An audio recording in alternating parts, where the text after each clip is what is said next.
नमस्कार, मैं हूं अनुराधा प्रसाद। बीजेपी आजकल जिन राज्यों में चुनाव होने वाले हैं वहां के मुख्यमंत्रियों को बदलने में लगी हुई।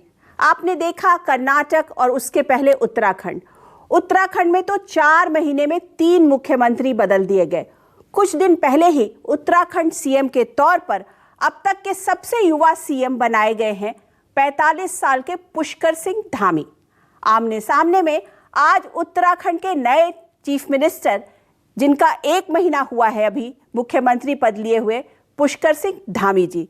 धामी जी, आपका आमने सामने में बहुत बहुत स्वागत है। प्रधानमंत्री जी कहते हैं कि वो जो सामने मुश्किलों का अंबार है उसी से तो मेरे हौसलों का मीनार है, लेकिन आपके सामने तो मीनार नहीं, पहाड़ ही पहाड़ है। आपके पास सिर्फ 6 महीने हैं और काम करना है आपको 5 साल का। उत्तराखंड के लोगों के दिलों में आप कैसे उतरेंगे? बहुत बड़ा पहाड़ है आपके सामने। देखिए, एक तो मैं आपको बताऊं कि चाहे चुनौती कितनी भी बड़ी क्यों न हो, मैं केवल और केवल अपने काम पर विश्वास करता हूं, कर्म करने पर विश्वास करता हूं और मैं बिल्कुल काम के प्रति पूरी तरह से सजग हूं, पूरी तरह से पूरे प्राणों प्रण के साथ लगा हूं, क्योंकि पार्टी ने मुझे ये अवसर दिया है। ये पार्टी मेरी माँ है। मैं माननीय देश के यशस्वी प्रधानमंत्री मोदी जी का, हमारे राष्ट्रीय अध्यक्ष जी का, हमारे गृह मंत्री जी का और राष्ट्रीय नेतृत्व का, सबका आपके चैनल के माध्यम से आभार व्यक्त करना चाहता हूं, धन्यवाद करना चाहता हूं कि उन्होंने एक सैनिक के बेटे को मुख्य सेवक के रूप में काम करने का अवसर प्रदान किया है। और मैं कोई यहाँ के लिए नया नहीं हूँ। मैंने उत्तराखंड के कोने कोने को देखा है। मैं उत्तराखंड के हर, चाहे वो मैदानी क्षेत्र हो या पर्वतीय क्षेत्र हो, गढ़वाल का क्षेत्र हो, कुमाऊनी का क्षेत्र हो, हर जगह मैं गया हूँ, हर जगह की समस्याओं को जानता हूँ। और जो आपने कहा कि कम समय है, समय चाहे जितना भी हो, हम उसमें पूरी तरह से क्वालिटी ऑफ काम जो है देंगे और लोगों के बीच में जाएंगे। हमारी सरकार ने पहले ही 4 सालों में बहुत काम किया है और उत्तराखंड के प्रति देश के यशस्वी प्रधानमंत्री जी का, मोदी जी का जो विशेष लगाव है, उसके नाते जो उन्होंने उत्तराखंड के अंदर काम किए हैं, चाहे वो सड़कों का क्षेत्र हो, परिवहन का क्षेत्र हो, चिकित्सा का क्षेत्र हो, हर क्षेत्र में।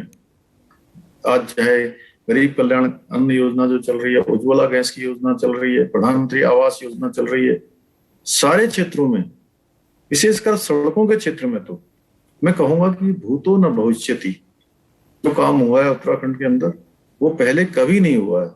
इसलिए जो क्रिकेट की टीमें होती हैं, कोई टीम जो है केवल और केवल खाली औपचारिकता के लिए मैच खेलती है। हमारी टीम ने पहले ही बहुत रन बनाए हुए हैं, जिसका पीछा दूसरी टीम कर नहीं सकती। जी, ऐसा है धामी जी, आप एक सैनिक के पुत्र हैं, तो सैनिकों को तो चैलेंज लेना उनके जैसे डीएनए में होता है। तो आपके सामने चैलेंज तो बहुत बड़ा है। आपने क्रिकेट टीम की भी बात की, लेकिन इन सब के साथ में कैप्टन तो 6 महीने के लिए आपको बनाया गया है। तो जो कैप्टन है उसे लेकर के जीत अगर होगी तो आपके सिर जाएगी, और अगर आपकी जीत नहीं हुई तो ठीकरा भी आपके ऊपर ही टूटेगा। हमारी पार्टी बड़ी लोकतांत्रिक प्रक्रिया के तहत चलने वाली पार्टी है। दुनिया की किसी पार्टी में ऐसा नहीं होता है कि एक सामान्य परिवार में एक सैनिक के पुत्र को मुख्य सेवक के रूप में काम करने का अवसर प्रदान कर दिया जाता है। और ऐसे उदाहरण कम हैं। हमारे देश के यशस्वी प्रधानमंत्री मोदी जी भी एक हमारे सामने बहुत बड़ा उदाहरण है कि जो सामान्य वर्ग से आकर, गरीबी से आकर, उन्होंने अपने जीवन को जिस संघर्षों में जिया है, आज आप देखिए उनको देश की जनता ने मौका दिया और आज पूरी दुनिया के अंदर भारत का मान सम्मान बढ़ा रहे हैं और उन्हीं के पद चिन्हों पर हम लोग काम करेंगे। जी जी, उन्हीं को उत्तराखंड के अंदर बढ़ाएंगे। आपको ये कहा गया है कि आपका ही चेहरा मुख्यमंत्री के तौर पर प्रोजेक्ट किया जाएगा। क्या इस बात का आपको विश्वास है कि जो जो चेहरे, क्योंकि सुना जा रहा है कि बीजेपी ने अपनी जो रणनीति है उसे बदल दी है और आप मुख्यमंत्री के चेहरे को ही आगे लेके जा रहे हैं, तो आपके सामने चैलेंज ये भी है कि लोगों को भरोसा दिलाना कि मेरा चेहरा है और मैं उत्तराखंड के लोगों को ये भरोसा दिलाता हूँ कि उत्तराखंड के लोग मेरे साथ में मैं जब मुख्यमंत्री का चेहरा हूँ तो लोग प्रोटेक्टेड है, स्टेट में काम होगा, लोग जो जिसे कहते हैं एजेंडा जो है आप लोगों का एजेंडा कि सबका साथ, सबका विकास, सबका विश्वास लेके मैं आगे बढ़ूंगा, इस बात की आपको गारंटी लोगों को देनी पड़ेगी। ये एक अपने आप में एक बहुत बड़ा चैलेंज है। देखिए, मैं दो चीजों पर भरोसा करता हूँ, एक कर्म करने पर और दूसरा भगवान पर।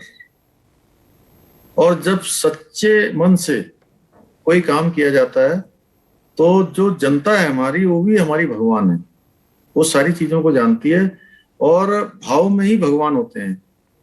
तो मेरे भाव क्या हैं, हमारी सरकार का भाव क्या है, ये लोगों के मन में अच्छी तरह से जा रहा है। पिछले जो भी 30 दिनों का कार्यकाल हुआ है, 29 दिनों का जो कार्यकाल हुआ है, उस कार्यकाल में हम लगातार एक के बाद एक फैसले ले रहे हैं, लगातार काम कर रहे हैं और जो उत्तराखंड की जनता के हित में है उनको फैसलों के रूप में बदल रहे हैं। हमारी परिणति है कि हमारा शासन पारदर्शी हो, नो पेंडेंसी के आधार पर काम कर रहे हैं, पूरी तरह से जो है अफसरशाही जो है काम करे, मशीनरी पूरी दुरुस्त रहे, जो जिस काम के लिए बना है वो उस काम को पूरा करे और सबका उत्तरदायित्व तो फिक्स कर रहे हैं। इसके लिए हमने सरकारी मशीनरी में ऊपर से लेकर नीचे तक हमने काफी बदलाव किए हैं, आने वाले समय में और बदलाव करेंगे, सबको काम पे लगाएंगे। जिलों के जो अधिकारी हैं उनको कहा है कि सारे लोग जिलों में, प्रदेश में अपने 10 से लेकर 12 के बीच में अपने कार्यालयों में उपलब्ध रहें और जनता की सुनवाई करें। उस दौरान जनता, जनप्रतिनिधि उनकी समस्याओं का निस्तारण करें। धामी जी, आपने कहा कि आपका एजेंडा जो है विकास का है, लेकिन विरोधी पार्टियां, खास करके जो कांग्रेस के नेता हैं हरीश रावत, वो लोग मुफ्त बिजली देने का वादा कर रहे हैं। आम आदमी पार्टी भी इसी रास्ते पर बढ़ रही है। ऐसे में वोट बैंक के लिए मुफ्त की जो रेवड़ी बांटी जा रही है या बांटने वाली राजनीति हो रही है, उसके लिए आप क्या क्या देंगे लोगों को? आपको भी तो कुछ देना पड़ेगा ना। अगर विरोधी पार्टी इतनी बड़ी बातें कर रही है तो आप क्या देंगे? हम पहले से ही अच्छी सरकार दे रहे हैं, यहाँ पर अच्छी बिजली दे रहे हैं, सस्ती बिजली दे रहे हैं, 24 घंटे बिजली दे रहे हैं, है ना, और लोगों को आसानी से बिजली दे रहे हैं। और उत्तराखंड की जनता अच्छे से जानती है कि उनको देखा भी है, कुछ लोगों को देख भी रही है कि कौन जो है केवल और केवल चुनाव के एजेंडे पर काम कर रहे हैं और कौन सही मायने में उत्तराखंड का विकास करना चाहते हैं, कौन उत्तराखंड की जनता के साथ चलना चाहते हैं। आम आदमी पार्टी भी तो आपके सामने आ गई है उत्तराखंड में, मुफ्त बिजली की बात तो वही कर रहे हैं। मैं अपनी बात को पुनः दोहरा रहा हूं। मैंने कहा कि कुछ लोगों का, कुछ पार्टियों का एजेंडा उत्तराखंड के अंदर केवल और केवल चुनाव लड़ना है और चुनाव के लिए अपनी घोषणाएं करना है। हम उस एजेंडे पर काम नहीं कर रहे हैं। इसलिए मैंने कहा कि जनता हमारी भगवान है, वो हमारे भाव को समझ रही है और समझेगी और फैसला करेगी। कि अरविंद केजरीवाल ने तो सुंदरलाल बहुगुणा को भारत रत्न देने की भी उसकी भी उन्होंने मुहिम चला रखी है। आपको लगता है कि उनको भारत रत्न मिलना चाहिए, सुंदरलाल बहुगुणा को भारत रत्न मिलना चाहिए? सुंदरलाल बहुगुणा जी ने बहुत बड़ा आंदोलन यहाँ पर चलाया और वो चिपको आंदोलन के प्रणेता थे। निश्चित रूप से हमारे लिए बड़े आदरणीय हैं और जो सर्वोच्च सम्मान हो सकता है हम लोग भी जो है उसके लिए प्रयास करेंगे कि उनको सर्वोच्च सम्मान मिले। आपको नहीं लगता कि ये चुनावी स्टंट ज्यादा लग रहा है? सडनली ये बात उठी है। देखिए, मैंने कहा कुछ लोगों का एजेंडा केवल चुनाव है और स्टंट है, लेकिन हमारा ऐसा नहीं है। हम लोग जो है, जो यहाँ पर उत्तराखंड के लिए जिन लोगों ने काम किया है, जिन लोगों ने अपने को लगाया है, अपने को यहाँ पर जो है तिल तिल जलाया है, उन सबका आदर सत्कार करेंगे, उनको अपनी स्मृति में रखेंगे। लेकिन धामी जी, ये तो कहा जा सकता है ना कि भाई चुनाव के समय में जब मुफ्त के राशन बांटे जाएंगे, जब मुफ्त की चीजें दी जाएंगी, अगर आप करते हैं या आपकी पार्टी की तरफ से ये होता है, सरकार की तरफ से होता है, तो वो विकास हो जाता है और अगर दूसरी पार्टी कहे, अगर दूसरे लोग कहे, ऑपोजिशन कहे, तो वो एजेंडा हो जाता है। तो ये तो it's a dual thing, it's not correct. आपके लिए वो जो सही है वो दूसरे के लिए भी तो सही है। जिस प्रकार की गवर्नेंस देश के यशस्वी प्रधानमंत्री मोदी जी के नेतृत्व में दी जा रही है, हम उसी का अनुसरण करेंगे, उसी पर हम आगे बढ़ेंगे। अच्छा, ये बताइए कि अभी तक तो ये देखा गया था कि उत्तराखंड में दो पार्टीज थी, कांग्रेस या बीजेपी। अब वहां पर आम आदमी पार्टी भी बहुत एक्टिव हो रही है। ये देखा जाता था कि उत्तराखंड में कभी कांग्रेस आ गई या कभी बीजेपी आ गई। इस बार ट्राई पार्टी इलेक्शन होने वाला है। आपको क्या लगता है कि आम आदमी पार्टी किसका वोट लेगी, किस पार्टी का वोट लेगी? हमें लगता है कि हमारा कोई वोट नहीं लेने वाला है और हमारे वोट में बढ़ोतरी होने वाली है। क्यों, आपको क्यों ऐसा लगता है? वो ऐसा इसलिए लगता है कि मैंने कहा कि पिछले 7 सालों में जो मोदी जी ने उत्तराखंड के लिए काम किया है, यहाँ की जनता अच्छी तरह से जानती है, यहाँ के सैनिक जानते हैं, यहाँ की माताएं बहनें जानती हैं, हर वर्ग के लिए काम हुआ है जानते हैं। और हमारी सरकार ने जो उत्तराखंड किया है, उसने भी जो काम किया है वो केवल शिलान्यास नहीं किए हैं, सब चीजों को लोकार्पण की तरफ ले गए। यानी कि जो काम शुरू किए हैं वो काम पूरे हुए हैं। और पहले की सरकारों में केवल घोषणाएं होती थी, वो लोगों ने देखी है, बड़ी बड़ी घोषणाएं होती थी, कभी पूरी नहीं हुई। लेकिन धामी जी, ये सवाल तो उठता है ना कि एक तो प्रधानमंत्री जी आकर के वहां इलेक्शन लड़ नहीं रहे उत्तराखंड में, और बीजेपी लड़ रही है या उसके लीडर्स लड़ रहे हैं। और अगर बहुत अच्छा काम होता है तो फिर बीजेपी ने अपने इतने सारे चीफ मिनिस्टर्स 2 तो बदल ही दिए ना, आप तीसरे नंबर के क्यों बदले? फिर उनको ही चलते थे। वो कोई इसका पैमाना नहीं है। सरकार वही है, सरकार का चेहरा बदला है, सरकार वही है, उसकी नीतियां वही हैं, और हम उन्हीं सबको लेकर जनता के बीच में जाने वाले हैं। तो सरकार वही है, सरकार वही है, माना सरकार वही है, बीजेपी की ही सरकार है, लेकिन अगर सरकार वही थी तो फिर लीडर बदलने की क्या जरूरत पड़ गई? क्या क्रिकेट वो परिस्थितियां पैदा हो जाती हैं और उसमें कोई ऐसी बात नहीं है। हम सरकार की जो पहले सरकार के रूप में त्रिवेंद्र सिंह रावत जी जो कर रहे थे या तीरथ सिंह रावत जी कर रहे थे, उसी को आगे बढ़ा रहे हैं। उन्होंने बड़ा अच्छा काम किया है। आपको लगता होगा, लेकिन लोगों के जहन में ये सवाल है धामी जी कि अगर सब कुछ अच्छा हो ही रहा था तो फिर बदलाव की जरूरत क्यों? आपको दिख जाएगा, आप उत्तराखंड आइए, आप यहाँ घूम कर जाइए, आपको लग जाएगा कि यहाँ पर ऐसा कोई सवाल नहीं है। यहाँ पर तो लोग कह रहे हैं कि नहीं, बड़ा अच्छा काम हो रहा है। अच्छा, एक बात बताइए, आपको 1 महीना हुआ यहाँ आए उत्तराखंड के मुख्यमंत्री के रूप में, तो ये आपने अभी आते ही एक पिटारा खोल दिया, सबसे बड़ा पिटारा, जनसंख्या कानून। क्यों? अभी इसकी तो जरूरत उत्तराखंड में नहीं है। हो सकता है आपके बगल के प्रदेश उत्तर प्रदेश में हो सकती है, यहाँ क्यों आपने इसकी बात उठाई है? नहीं, मैंने कभी भी किसी कानून की न वकालत की है, न मैंने किसी को नकारा है। मैंने कहा है कि उत्तराखंड की जनता के हित में जो भी कानून होगा, जो जरूरी होगा, उस कानून को लाया जाएगा। चाहे वो जनसंख्या का कानून हो, भू कानून हो, या नजूल की नीति हो, या हमारी जो है भूमिधरी की समस्या हो। आपका एक स्टेटमेंट था कि जनसंख्या कानून के लिए कमेटी बनाई जाएगी और वो उसको अध्ययन करेंगे। इसको लोग कैसे देखें, क्या कहें, उससे क्या ड्रॉ नहीं, वो किसी ने मैं आपको फिर बता रहा हूँ कि मैंने क्या कहा है और मैं क्या सोचता हूँ। मैंने कहा है कि उत्तराखंड की जनता के हित में जो भी कानून जरूरी होंगे, उत्तराखंड के हित में या उत्तराखंड की जनता के हित में जो जरूरी चीजें होंगी उसको लाएंगे, क्योंकि हमारी सरकार जो है जनता की सरकार है। अच्छा, चलिए, हम उत्तराखंड जो है उसमें कोरोना में सबसे ज्यादा जो टूरिज्म का सेक्टर है, जो कि उत्तराखंड के लिए बहुत ज़रूरी है, उसके ऊपर बहुत मार पड़ी कोरोना के कारण, वहाँ बहुत मार पड़ी। इसी बीच में 4 धाम का देवास्थानम ट्रस्ट बोर्ड भी बना है, उसको भी लेकर तीर्थ जो पुरोहित हैं उनमें बहुत रोष है, वो बहुत नाराज़गी है। तो सरकार क्या देवास्थानम बोर्ड को जारी रखेगी या फिर इसमें कुछ बदलाव लाएगी? क्योंकि कांग्रेस ये कह रही है कि अगर एक बार कांग्रेस आ गई सरकार में तो वो इस बोर्ड को भंग करेगी। तो एक बहुत बड़ा उत्तराखंड के लिए मुद्दा है।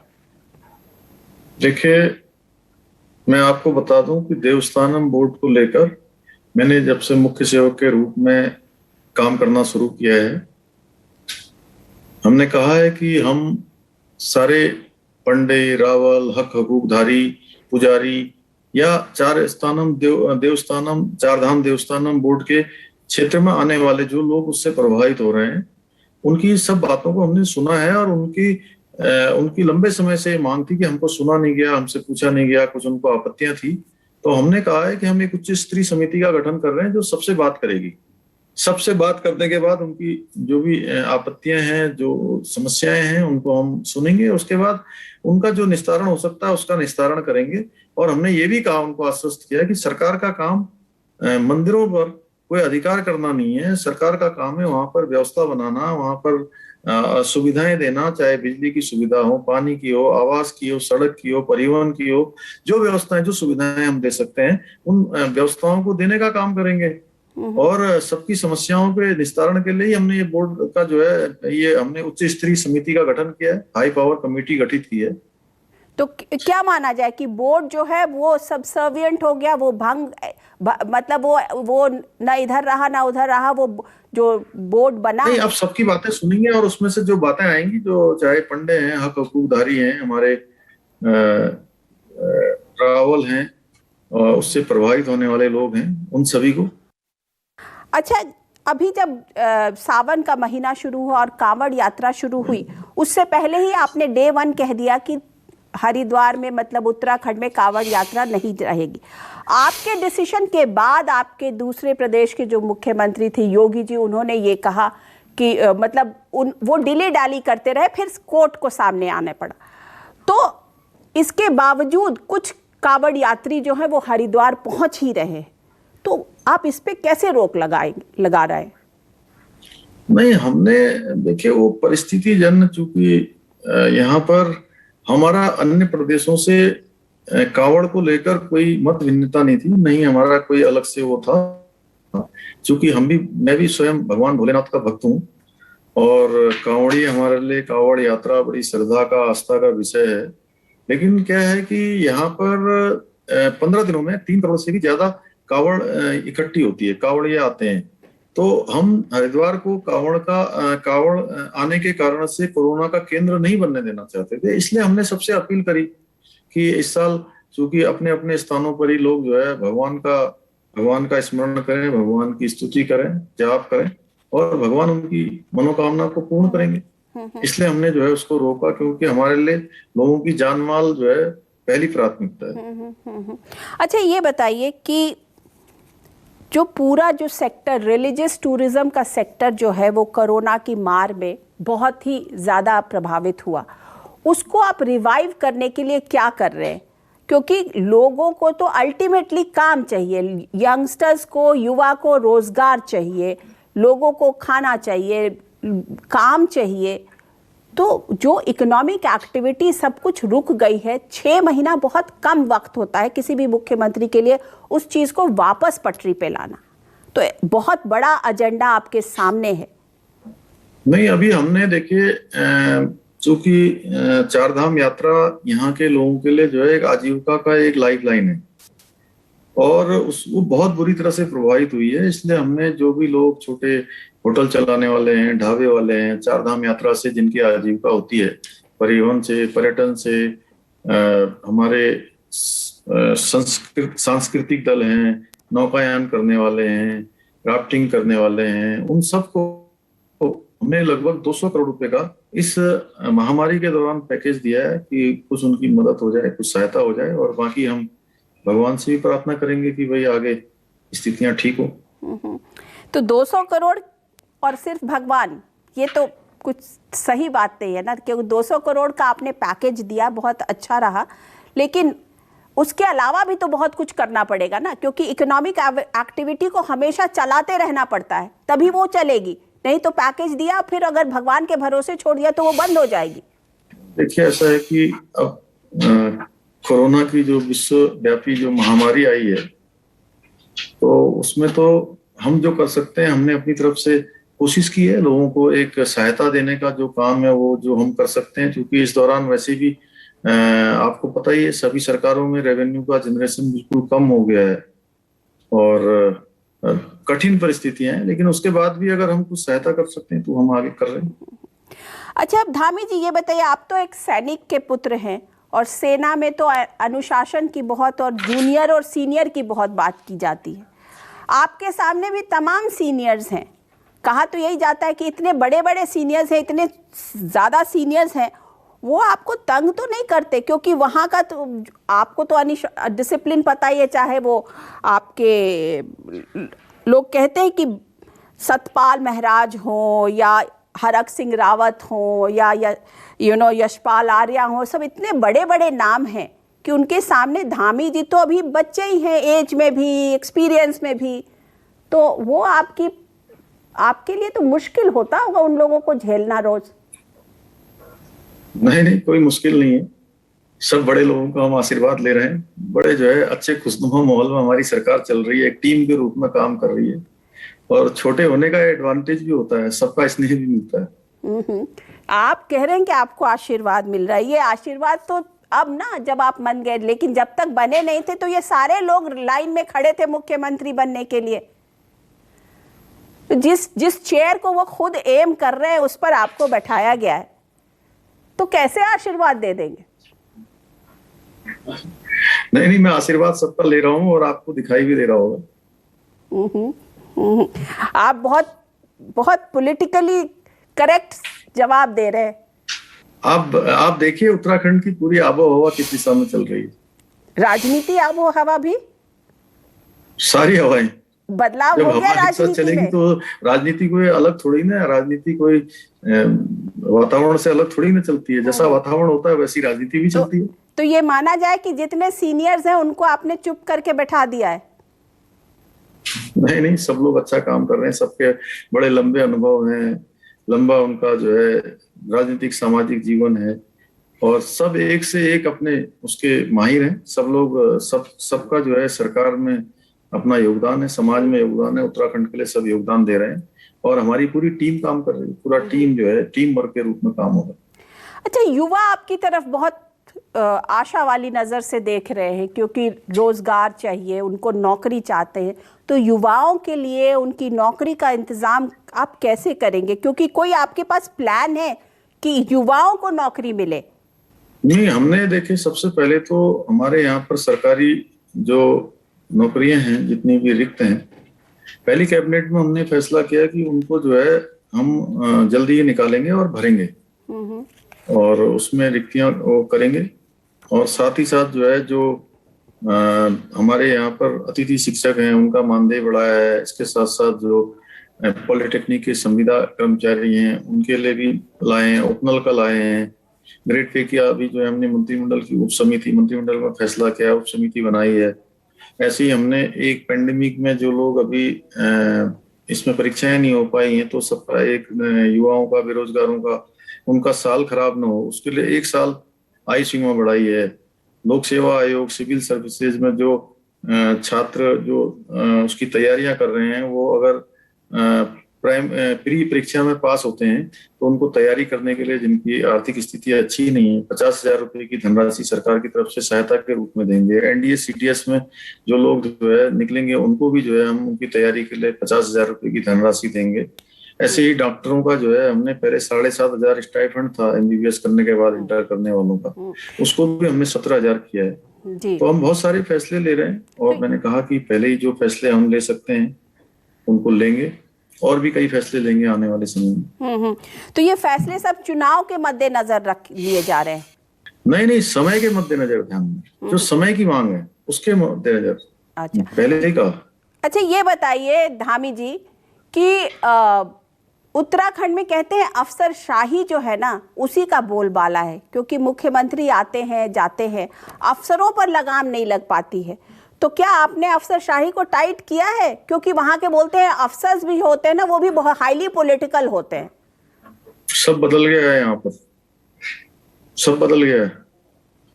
पहले दिन ही जो है मैंने जब शपथ ली और शपथ के 24 घंटे के अंदर हमने पूरी मशीनरी को जो है ठीक करने के लिए हम नए मुख्य सचिव लाए हैं, बड़े अनुभवी हैं।